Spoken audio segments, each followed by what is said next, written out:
Iyi ni radiyo BBC Gahuzamiryango ivugira i Londres kuri metero 19, 25, 31 na 41.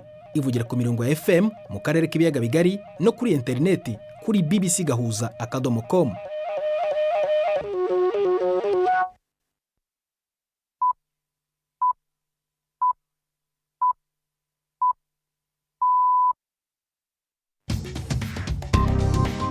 Ubu ni saa 10 n'igice ku isaha mpuzamahanga ya GMT, ni saa 12 n'igice ku masaha yo mu Rwanda no mu Burundi. Muri studio muri kumwe na Prudence Ngiyumva.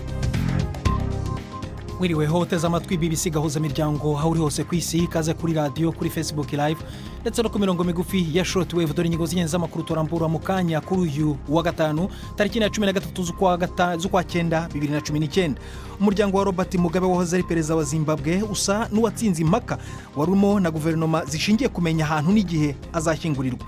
Urukingo rwa mbere rwa malaria ku isi rwatangiye gutangwa muri Kenya uyu munsi. Hitezwe ko abana 300,000 bazaruhabwa mu myaka 3 iri imbere. Umuhanzi w'umurundi w'ikirangirire muri Afurika y'Uburasirazuba Jean Pierre Niyombona uzwi nka Kidumu amaze gutangaza ko ku buryo butunguranye yangiwe gukora igitaramo yari yatumiwemo mu murwa mukuru i Kigali mu mpera z'uku kwezi. Kubera iki? Sinzi impamvu izarizo, ariko bambariye yuko ntari umutumire, abandi bose bashobora kuza, wo muri Nigeria ashobora kuza, apana jewe ariko uko niko bambariye. Murabyumva mu kiganiro kirambuye mu kanya. Muri baza muganga uyu munsi turaganira ku ndwara ya septisme, ubwandu bufata amaraso mu mubiri wose. Ni muri baza muganga mu mpera z'aya makuru ayobowe na Mark Niyonkuru.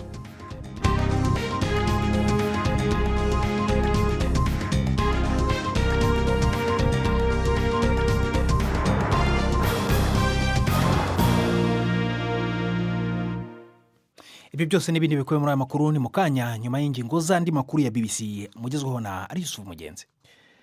Ikibazo cyaho wahoze ari perezida wa Zimbabwe Robert Mugabe azashyingurwa cyakemutse. Byemejwe ko azashyingurwa ahantu hagenewe intwari zarwanye intambara yo kubohoza Zimbabwe. Azahashyingurwa nyuma y'imihango yo kumusezeraho izabera mu murwa mukuru no mu murenge akomokamo. Bamwe mu bagize umuryango wa Mugabe bifuzaga ko ashyingurwa mu murenge akomokamo, ariko minisitiri w'ububanyi n'amahanga yavuze ko bikwiye ko wari perezida w'igihugu ashyingurwa ahantu hagenewe intwari z'igihugu. Yavuze ko ibyo bigaragaza icyubahiro gikomeye akwiye. Umuhango wo kumusezeraho ku mugaragaro wakomeje uyu munsi. Ejo abakuru b'ibihugu bya Afurika bari ku butegetsi n'ababuvuyeho bazajya kumusezeraho. Robert Mugabe yitabye Imana mu cyumweru gishize afite imyaka 95. Ubushinwa bwakomeje gufata ibyemezo by'ubucuruzi bigabanya ubushyamirane hagati y'icyo gihugu na Amerika. Ibiro ntaramakuru by'Ubushinwa biravuga ko bimwe mu bicuruzwa biva muri Amerika birimo soya n'inyama y'ingurube bizakurwa mu bicuruzwa bizongerwa amahoro. Ubushinwa bwafashe icyemezo cyo kongera amahoro byihimura ku bikorwa bya Amerika ku bicuruzwa by'Ubushinwa byinjira muri Amerika. Inkuru yateguwe na Andrew Walker, murekezwaho na Mark Niyonkuru. Ingwano ihagaze ku rudandazwa iri hagati y'Ubushinwa na Leta Zunze Ubumwe za Amerika yaranzwe n'ibintu byinshi bidasobanutse byugarije ingene ubutunzi bw'isi bumeze. Muri izi ndwi zibiri za vuba, izo mpande zibiri zaragize intambwe zishobora gutanga icyizere ku iterambere ry'ibiganiro biteguwe. Ubushinwa bwabanje gukura amakori y'inyongera ku bidandazwa bitari bike. Hanyuma President Trump wa Amerika nawe amenyesha ko abangiye igihe gitoya ingingo yari yafatiye ibidandazwa by'Ubushinwa. Iyi ntambwe Ubushinwa bwafashe ishobora gufasha abarimyi, ikongera ikagira n'uruhara rwiza mu migwi ya politike ku bayobozi ba Amerika. Ariko ubwa mbere ku gutumvikana kwarabayemwo intambwe nziza ataco yavuyemwo. Amajana y'abagore bo muri Afrika y'Epfo bakoze imyigaragambyo yo kwicara imbere y'inzu yo mu mujyi wa Johannesburg iberamo ubucuruzi bw'amasoko y'imigabane. Bagaragazaga ihohoterwa rikomeje gukorerwa abagore n'abakobwa. Iyo myigaragambyo yabaye inyuma y'uko imibare igaragaza ko ibikorwa byo guhohotera abagore birimo kubica no kubafata ku ngufu bikomeje kwiyongera muri icyo gihugu. Iyo myigaragambyo yateguwe n'imiryango idafite aho ibogamiye ibinyujije ku mbuga nkoranyambaga. Kenya. Benshi mu bari muri iyo myigaragambyo bari bambaye imyenda y'umukara. Umwe yabwiye BBC ko nubwo agaragara ko ari muzima ariko mu mutima yumva yarapfuye kubera ibikorwa bibi bikorerwa abagore muri icyo gihugu. Mukomeje kumva aya makuru kuri BBC Gahuzamiryango, kuri Kisoro FM muri Uganda no kuri Facebook Live. Ubushinjacyaha bw'igihugu cya Czech Republic bwatangaje ko bwahagaritse ibirego bya ruswa kuri minisitiri w'intebe w'icyo gihugu Andrej Babis. Uwo minisitiri w'intebe w'umuherwe yakurikiranwa na polisi ku byaha byo kunyereza amayero miliyoni 2 yavuye mu kigega cy'uwo muryango mbere y'uko yinjira muri politike. Rob Cameron uri i Prague yateguwe inkuru mugezwaho na Robert Patrick Misigaro. Igisa n'akaga k'ubutungane cari gihanze Andrej Babis mu kiringo c'imyaka 4 gisa n'ikiriko kirahera. Bwana Babis, umutunzi agira kabiri mu gihugu, yari yamirije ivyagirije vy'uko yanyegeje n'ibigirankana kuba ari wenyene ikibanza kizimvye cane kiberamwo amanama kugira ashobore kuronswa ku mahera y'ikigega c'ishiramwe rya Buraya agenerwa abagwizatunga. Avuga ko ivyo vyagirije ari igikorwa c'akagwi k'abanyepolitike batavuga rumwe na leta baterekwa abategetsi ba Czechoslovakia bafise icicaro i Buruseli hamwe n'ibitangazamakuru. Uno munsi bisa nk'uko yasubijwe umutamana kuko ibiro vy'umugenzacyaha wa Repubulika vyahagaritse urubanza. Nebura abantu 11 bahitanywe n'umuriro wadutse mu ivuriro ryo mu mujyi wa Rio de Janeiro muri Brazil. Amashusho ya televiziyo yerekanye abazimya umuriro n'abatabazi bakora ijoro ryose batabara abarwayi barenga 100. Abantu bari ku dutanda tw'abarwayi, bamwe bavuye mu byumba by'indembe bari mu mihanda mbere yuko bajyanwa ahandi. Amaze gusura iryo vuriro, umuyobozi w'umujyi wa Rio de Janeiro yatangajije iminsi 3 y'icyunamo. Abayobozi baravuga ko bishoboka ko uwo muriro watewe na moteri yangiritse yari mu cyumba cyo hasi y'iryo vuriro. Minisitiri w'intebe wa Pakistan Imran Khan yavuze ko bikorwa n'ubuhinde byo kwibasira abigaragambya muri Kashmir bizatuma ubutagondwa bwiyongera mu bihugu by'abayisilamu. Mu ijambo yagejeje ku bantu bo muri Kashmir itegekwa na Pakistan, Bwana Khan yavuze ko abasirikare b'ubuhinde barimo gukora ibyaha muri Kashmir itegekwa n'ubuhinde. Ako karere karimo imvururu kuva leta y'ubuhinde ikambuye uburenganzira budasanzwe mu kwezi gushize. Nyuma y'icyo cyemezo, ubuhinde bwatangaje amategeko akomeye y'umutekano. Abayobozi benshi ba politike n'abacuruzi bamaze ibyumweru bafunzwe. Urakoze. Hari Yusufu mugenzi kuri amakuru ya BBC.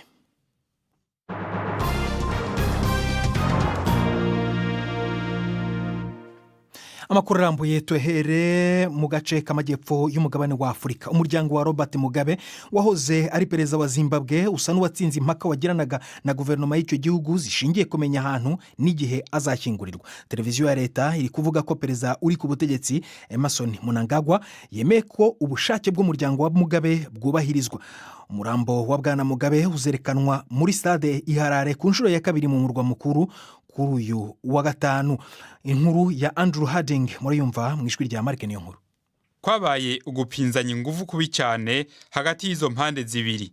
Umugambwe uri ku butegetsi hamwe n'abashikiranganje bakomeye bari baravuze bashimitse ko umuryango wa Robert Mugabe udafise ububasha bwo gufata ingingo yerekeye ikibanza Robert Mugabe afubwamwo. Umuryango wa Robert Mugabe nawo widogeye ukwisuka n'inguvu mu vy'uwo muryango hirengagijwe icyifuzo c'umuhisi. Ariko televiziyo ya leta ya Zimbabwe iri kwisubiramwo amajambo y'umukuru w'igihugu Emerson Mnangagwa avuga ko umuryango wa Robert Mugabe wategerezwa kugira ijambo rya nyuma. Umuvugizi w'umuryango wa Mugabe wasabwe ko yofubwa mu ntango z'indwiza mu mwiherero kumbure hafi y'avuka aho kuba mu itongo ry'izindi ntwari ziguza igihugu. Ku rwego rw'igihugu ibirori byo kumufuba biracategekanijwe ejo ku munsi wa gatandatu. Abakuru b'ibihugu vya Afrika abubu n'abakukurutse biteze kuja kumunamira ubwa nyuma. Urukingo rwa mbere rwa malaria ku isi rwatangiye gutangwa muri Kenya uyu munsi. Hitezwe ko abana bagera ku 300 bazaruhabwa mu myaka 3 iri imbere. Malaria yica abantu bagera ku 400 buri mwaka, benshi muri bo bakaba bibasirwa n'abari mu karere ka Afurika y'ubutayu bwa Sahara. Inkuru ya Tulip Mazumba murayumva mu ijwi rya Yvette Kabatesi. Malaria ni imwe mu ndwara za kera kandi zihitana abantu benshi ku isi. Nubwo hari intambwe nini yatewe n'amahanga mu kuyirwanya, buri minota 2 umwana umwe ahitanwa na malaria.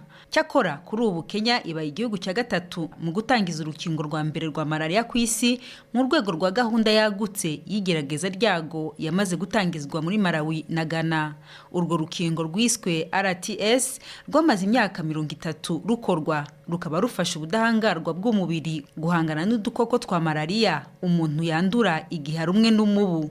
Amageragezwa mato yakozwe mbere yagaragaje ko hafi abana 4 ku 10 bari hagati y'amezi 5 na 17 bahawe inkingo nk'uko arenye zose bafite ubwirinzi bw'umubiri kuri iyo ndwara. Ishami ry'umuryango w'abibumbye ryita ku buzima rivuga ko ibi bishobora guhindura ibintu, ariko rikongeraho ko urwo rukingo rugomba gukoreshwa hatirengagijwe n'inzitiramubu cyangwa imiti yica imibu. Mu gihe igerageza ryagenda neza muri Kenya, Ghana na Malawi, urwo rukingo rushobora no koherezwa mu bindi bice bya Afurika yo munsi y'ubutayu bwa Sahara. Tukiri kuri iyi ngingo y'indwara ya malaria, umushakashatsi w'umurundi mu rwego rw'ubuzima Gerard Niyondiko avuga ko we n'abandi bashakashatsi bamaze gukora amavuta ashobora kurinda imibu itera malaria ndetse n'indi mibu muri rusange. Bwana Gerard ukorana n'ikigo cy'ubushakashatsi muri Minisiteri y'Ubuzima muri Burkina Faso, icyo kigo cya Centre de Recherche et de Formation sur le Paludisme, akaba yambwiye uburyo ayo mavuta akora.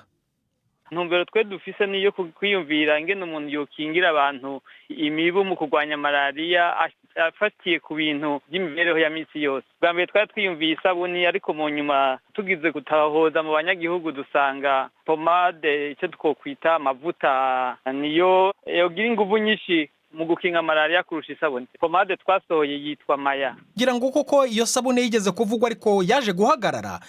Yahagaze kubera ko mwabonye nta kamaro yari ifite, yahagaze kubera ko itageraga ku musaruro mwari mwayikoreye. Turavye abantu malaria ihitana henshi n'abana bo munsi y'imyaka 5 nibo ba mbere malaria ihitana ku bice birenga 70% y'abantu bose bapfa bicwa na malaria.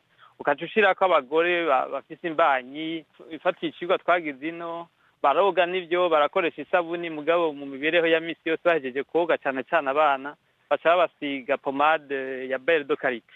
Twayumviye yuko gushikiriza abantu ikintu bakoresha ubwa nyuma kugira ntibiyirirwe birabakoroga, yoze akaca yisiga nk'uko bisanzwe, arisiga amavuta akaca yiberaho akingiwe imibu. Rero yoze nka saa 11 yo ku mugoroba imbere yuko aja kuryama gushika mwijoro hagati nta mubu ushobora kumukorako. Novuga nti n'amavuta arimwo bibiri bakaronka inyungu zibiri: ufata neza umubiri wabo no kwikingira malaria. None ayo mavuta arakoreshwa koko se abaturage barayitabira? Mu bisanzwe ikibazo cy'amavuta mwe nayo canke ca kirya de produits bakoresha mu gukinga malaria bifise amategeko agumye. Byadutwaye umwanya kuronka impapuro. Ubu narose uburenganzira bwo gutangura kuyadandaza ngahi Burkina. Biriko turabandanya dushishikara gukora kwegeranya ibikenewe kugira turonke uburenganzira bwo kuyakwiragiza mu karere ko muri Burengerazuba imbere yuko umuntu ashishikara kwegera ibindi bihugu.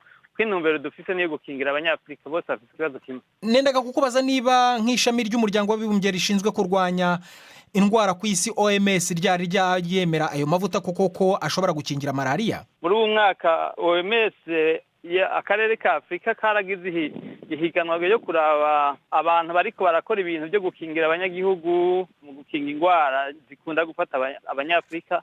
Twabaye muri 30 bahawe ako gashimwe. Ikindi nuko twatanguye gukorana n'ubwo rugo kugira ngo turonke uburenganzira. Intumbero dufite n'ubwo ko bayashira mu mugwi w'ibindi bikoresho bisanzwe bikoreshwa nk'imisegetera mu buryo bwo gukingira abantu indwara nk'enizo. Turiko turabikora kugira dukwize dossier hama turonke ubwo burenganzira. Ni 1000 c'amasefan sinzi nagenda. Ubwo se nk'amarundi 1000 nawe nyine? Sinzi ko ari cyo kimwe. Ni icupa ry'amagarama 200. Ufashe ko umuntu ari umuntu nkashobora kuyakoresha ukwezi kose. Ayo mavuta niba arwanya imibu koko ntabwo ashobora kuba adafite impumuro nziza ishobora gutuma abantu batayitabira? Cyari mu kibazo nyamukuru mu byo twakoreye ko twakoze ku buryo dushiramwo ahumura neza cyane, nicyo gituma abantu bayakunda, nicyo gituma bayagura bayita amavuta batayita daboro yuko ari ayo kwikingira imibu. umushakashatsi Gerard Niyondiko. Iyi ni BBC Gahuzamiryango urumva kandi ugiye kuri Kisoro FM muri Uganda cyangwa se ku murongo wa internet kuri bbcgahuza.com. Kuri Facebook uratwumva unatureba, jya kuri Facebook ushakishe BBC Gahuza. Saa moya 16 mu Rwanda no mu Burundi, abatwumvira kandi ku mirongo migufi namwe turi kubagezaho aya makuru kuri iyo mirongo nyine. Mukanya turajya mu Burundi ku nkuru ariko dufatira muri Kenya ivuga ko Kidumu yabujijwe kujya kuririmbira mu Rwanda muri uko kwezi nkuko byari biteganyijwe. Urayumva Mukanya impamvu yabujijwe niba igaragara. Ndi ku Prudence Nyumva ni Mukanya.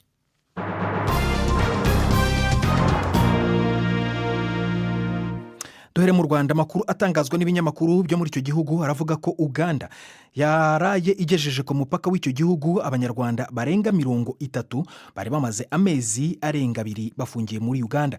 Amakuru yatangajwe bagifatwa mu kwezi kwa 7 k'uyu mwaka yavugaga ko bari abayoboke b'itorero rya ADPR. Uganda yakekaga ko ngo bashobora kuba bari muri ibyo mu bikorwa bibangamiye umutekano wayo. Mukanya i Kigali harangiye ikiganiro polisi y'u Rwanda yari yateguriye abanyamakuru kuri abo banyarwanda. Mugenzi wacu Yves Bucyana wari mu bitabiriye icyo kiganiro duteguriye inkuru ikurikira. Abirukanywe na Uganda beretswe itangazamakuru bose hamwe ni 32 bavuze ko bageze ku butaka bw'u Rwanda ku munsi w'ejo nijoro. Harerimana Jean Paul yabwiye itangazamakuru ko yari afungiye muri CMI yahitwa Mbuya muri Kampala. We ngo yafashwe hakekwa ko avuye mu mutwe wa UDF urwanya leta ya Uganda, ariko we avuga ko yari yagiye muri Uganda agiye gusura abavandimwe afiteyo. Nagiye gusura abavandimwe mu Uganda, ngezeyo umuntu aza kunshuka anjyana muri Kongo, anjyana mu buryo ntazi. Ngeze muri Kongo nshiduka yasize muri training ya gisirikari, gonza gusangayo urubyiruko rwinshi rw'abana b'abanyarwanda. Bwakeye ntoroka ngeze hagati y'umupaka wa Kongo n'Ubugande, mfatwa n'igisirikare cya Uganda. Mu magambo ye yavuze ko bamubwiye ko icyo gisirikare yitorejemo ari icy'umutwe urwanya leta y'u Rwanda witwa RUD wibumbiye muri P5. Iri tsinda rigizwe n'abandi benshi bavuze ko baturuka mu itorero rya ADPR. Umwe muri bo Mukanyandwi Dafroze avuga ko bo bari muri Uganda mu bikorwa bitandukanye by'iyogezabutumwa. Badutwara kuri sitasiyo ya polisi bita Kireka. Aho niho twatandukaniye n'abapasiteri bandi twari turi kumwe mu ikanisa. Badutwara badupfutse mu maso, ntago tuzi impamvu. Twisanga turi ahantu mu nzu, ntago twamenya hariho. Ntago batubwiye icyo badufatiye, ariko twakoze icyo bita statement tukihagera, batubaza uko tubayeho mu gihugu, ariko ntago twigeze dusobanukirwa nyirizina ngo dufatiwe iki. Ibi bibaye mu gihe akanama gahuriyeho n'ibihugu byombi u Rwanda na Uganda kagomba guterana kuri uyu wa mbere hano i Kigali mu biganiro bigamije gushyira mu bikorwa ibyemejwe n'abakuru b'ibihugu byombi ubwo bahuriraga muri Angola mu kwezi gushize. Yves Bucyana, BBC i Kigali. Urakoze Yves. Mukanya turagaruka aho ngaho i Kigali, ariko tubanze dukubitire muri Kenya i Nairobi. Umuhanzi w'ikirangirire muri Afurika y'Uburasirazuba Jean Pierre Nimbona uzwi nka Kidumu komoka mu Burundi nyine yasohoye ubutumwa ku rubuga nkoranyambaga rwa Instagram asaba imbabazi abakunzi be bo mu Rwanda kubera ko ngo yangiwe gukora igitaramo yari yatumiwemo i Kigali. Iki gitaramo cyagombaga kuba ku itariki ya 27 z'uku kwezi kwa 9 mu murwa mukuru. Nyuma yo kubona ubwo butumwa bwe nahise muhamagara aho ari i Nairobi manza kumubaza uko byamugendekeye. Ubwo butumwa kwanza je nabusohoye kubera abakunzi banje b'umuziki bari Kigali, kugira ngo nibagenda kuraba concert bakambura babimenye hakiri kare yuko atariho nzobari. Rero mu nyuma bica bifata iyindi direction, bamwe batangura kwiyumvira impamvu, ariko jace bisaba yuko shira ku impamvu zabaye izo ubuyobozi bw'umujyi wa Kigali ngo bwoba bwanse yuko jewe nashobora kuba umutumire muri icyo giteramo. Kubera iki?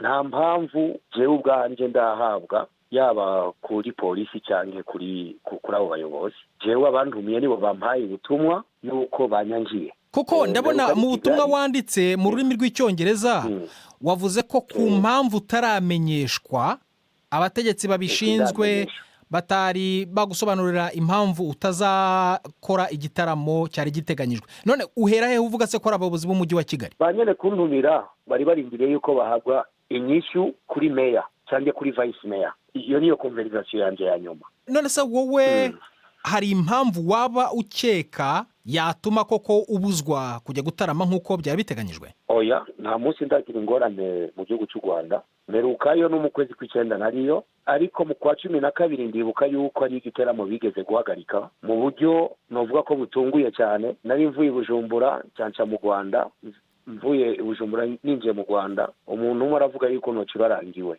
ariko byace biba cancelled. Nasubiye mu Rwanda mu kwa gatanu, nagiyeho kabiri ncuraranga atakibazo. Koko ngira ngo ntabwo ari ubwa mbere ucurangiye mu Rwanda, i Kigali, ngira ngo no mu mihango ikomeye ujye ukunda gutumirwa mu mihango yo kwita izina, ntabwo ari ubwa mbere ugiyeyo. None byaba bitewe n'iki kuri iyi nshuro? Sinzi impamvu izarizo, ariko bambariye yuko ntari umutumire, abandi bose bashobora kuza, wo muri Nigeria ashobora kuza, apana jewe ariko. Uko niko bambariye. Mwebwe amatariki mwari mwamaze kuyemeranya n'abateguye icyo gitaramo, barakwandikiye barakubwira bati ntabwo tukigukeneye? Oya, abandumiye baguma n'ubu ariko baringinga yuko nogenda, baguma binginga abayobozi, bavuga ko ari ubuyobozi bw'umujyi wa Kigali bwababwiye ko batagomba kugutumira. Abandi bose ni sawa ngo kiretse jewe. Waba wari wigera uvugana n'ubwo buyobozi bw'umujyi wa Kigali ngo umenye aho iyo mpamvu ishingiye? Mu Rwanda nahinjira nko muhira, nta visa, nta permission, nta ruhusha. Icyo gusa je menyere mu Rwanda bambaza ku kibuga cy'indege ushikirahe gusa, ntabwo ninjira ngo muhira. Rero jendo muririnzi nanjye ndirimba kuva mu Rwanda, maze nk'imyaka 16 ndirimba mu Rwanda kuva muri 2003 ncuraranga mu Rwanda, ata mwaka uhera nagize mu Rwanda. Rero ije ni bishasha, hari abariko baragerageza yuko zo bari impamvu za politike, ariko nta politike ndimo, yuko ari umubano mubi w'igihugu kivukanyi. Jewe sanzwe nibera mu gihugu cyo muri Kenya. Hanyuma ku mpamvu z'umutekano, sindi umuteroriste, sindi umwansi w'igihugu icyo ari cyo cyose, nta n'ingufu mfise zo kuzofa ngwana iki gihugu icyo ari cyo cyose cyangwa leta iyo ariyo yose. Muhanzi Jean Pierre Nimbona uzwi nka Kidumu. Dusubire mu Rwanda. Mu Rwanda, Brigadier General wacyuye igihe Frank Rusagara yasoje imyiregurire ye mu rubanza rw'ubujurire ahuriyemo na Colonel Tom Byabagamba wahoze akuriye itsinda ry'abasirikare barinda umukuru w'igihugu Paul Kagame. Mu iburanisha ry'uyu munsi, General Frank Rusagara yabwiye urukiko ko ngo ibyo ashinjwa byo gukwirakwiza ibihuha kuri we ngo nta shingiro bifite. Ashimangira ko ngo ibyo ashinjwa bisanishwa n'isano afitanye na muramu we David Himbara wahoze ari umujyanama mu rwego rw'ubukungu wa Perezida Paul Kagame, ubu akaba yaragiye mu buhungiro. Asaba urukiko ko rwita ku bimenyetso rukirinda kuvanga ibyo amarangamutima. Ku murongo wa telefone turi kumwe n'umunyamakuru wa BBC Yves Bucyana mu rubanza. Yves, uyu munsi imyiregurire y'abaregwa yagenze gute? Uyu munsi wari umunsi wo gutanga ibimenyetso bya nyuma bishimangira ibyo bagiye batanga umunsi ku wundi. Uyu munsi rero ukaba wari wahariwe Frank Rusagara, Brigadier General wacyuye igihe, akaba we yibanze cyane ku isano afitanye na David Himbara, uyu wari umujyanama wa Perezida Paul Kagame mu by'ubukungu wahunze u Rwanda muri 2010, akaba aba mu gihugu cya Amerika. Yavuze ko rwose asaba abacamanza, ararambya aravuga ati bacamanza nimudufashe, ubutabera bw'u Rwanda bureke kugendera ku kintu cy'amasano, kuvuga ko mubyara wanjye yahunze nkaba ari byo mbona ngomba kuzira. We avuga yuko icyo azira gikomeye ari uko David Himbara yahunze, ariko umushinjacyaha wa gisirikare we yavuze ko Rusagara adasabwa kwitandukanya n'umuvandimwe we cyangwa se muramu we David Himbara, ko ahubwo we asabwa kwitandukanya n'ibikorwa yahamijweho ibyaha ari byo gukurura amacakubiri, kurwanya leta y'u Rwanda no gusebya ubuyobozi bw'icyo gihugu. Asaba urukiko kugumishaho ibihano by'imyaka 20 yari yarakatiwe n'urukiko rukuru rwa gisirikare. Akavuga yuko yagiye agerageza kohereza inyandiko zigenda zandikwa n'abantu bo muri RNC bavuga ko barwanya leta y'u Rwanda. Uyu Brigadier General Rusagara rero ngo akaba yaragiye azoherereza abandi bantu, kandi zivuga nabo ubutegetsi bw'u Rwanda, zivuga nabo umukuru w'igihugu.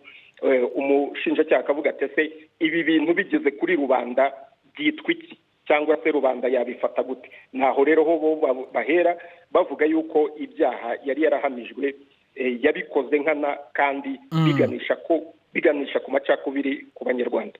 Ive nkosore gato yenda ngira ngo ururimi rwari rwisobwe waruvuze ko ari mu byara David Himbara ari mu byara we bahunze ngira ngo ni muramu warushatse kuvuga. None vuba mu masegonda 10 urubanza bazarukata ryari?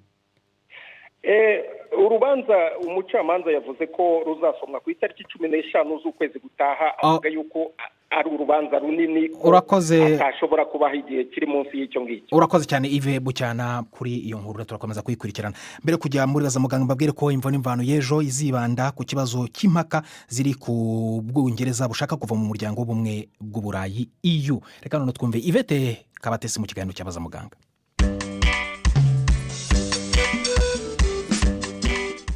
Mwiriho abakunzi ba BBC. Septicemia ni indwara yo mu bwoko bwa infection mu gihe yakwiriye mu mubiri hose. Benshi rero ngo bakunda kuyitiranya n'izindi zisa nayo. Uyu mugoroba amatsiko turayamarwa na muganga Wiri Mucyo mu bitaro bya kaminuza bya Kigali. Infection uko twabyita ni agakoko akariko kose kinje mu mubiri agateza uburwayi. Habaho udukoko dutandukanye, habaho ubwoko bwa virusi, habaho ubwoko bwa bakteri, ariko septicemia iyo ijyanye na infection z'ubwoko bwa bakteri gusa, kuko ni nazo nyinshi zikunze kuboneka, ni nazo zihitana abarwayi benshi.